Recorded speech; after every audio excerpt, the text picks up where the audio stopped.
All right. I haven't done any of these for a very, very long time. Little readings here. Probably for 5 or 6 months, it seems like. I'd have to look and see, but it's been many months since I've done one of these. There's several reasons, but time has really been an issue for me this summer to do the brief moments. I get home so late. By the time I'm done, I'm just beat. That's typically the end of my day when I would do these. So it's easier for me to do them in the winter. But I kind of got, for some reason, I can't remember what it was, but there was something like, I didn't think I was getting something out of it. Because I do all this for selfish reasons. If you get something out of it, that's great. But I thought, well, I'm gonna do something different, and kind of got to a crossroads, and I'm still at that crossroad. So maybe this will just shake something loose. We'll see here. And I got to watch how I speak, so I don't get a lisp going with my hockey teeth. This is based in James 1, growing in faith. Let perseverance finish its work so that you may be mature and complete, not lacking anything. James 1:4.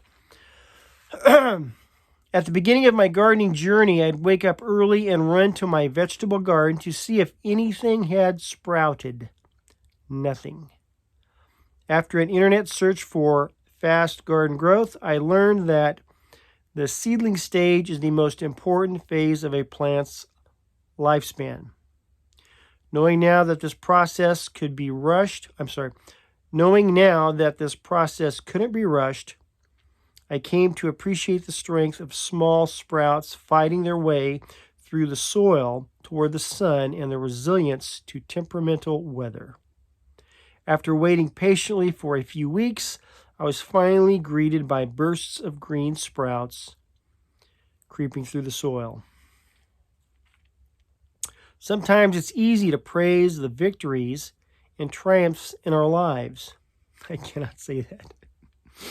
Triumphs. Sometimes it is easy to praise the victories and triumphs in our lives without similarly acknowledging that growth in our character often comes through time and struggle. Very true. James instructs us to consider it pure joy when we face trials of many kinds. But what could possibly be delightful about trials? God will sometimes allow us to go through challenges and hardships so that we can be molded into who He's called us to be. Growing pains.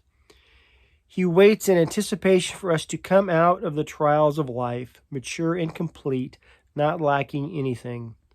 By staying grounded in Jesus, we can persevere through any challenge, growing stronger and ultimately allowing the fruit of the Spirit to blossom in our lives. That's at John 14, 15, 16 and S.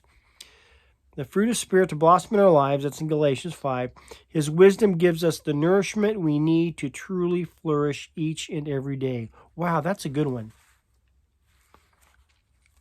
That is a good one. What trials have you been working through recently? What lessons are these circumstances revealing to you? Well, I guess we could all answer that.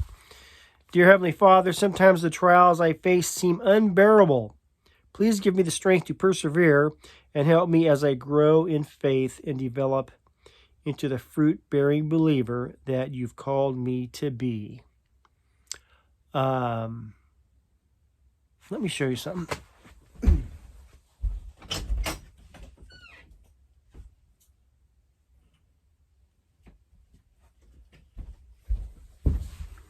Funny how that's what this one's about, kind of.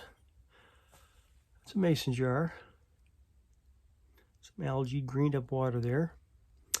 In that is a cutting from an orange tree, a citrus orange tree. Okay. That was not there to begin with. I trimmed it all up, and these two branches have sprouted from this. Propagation through tree cuttings is what they call this. Something I've always wanted to do. I'll make a video of this later. I got off my butt and finally did it. A little bit late in the year. But to get this, it seems so simple. You just take one of these and put it in water and it sprouts. I know with certainty that I did 100 of these before I got this one. 100 cuttings before I got this one.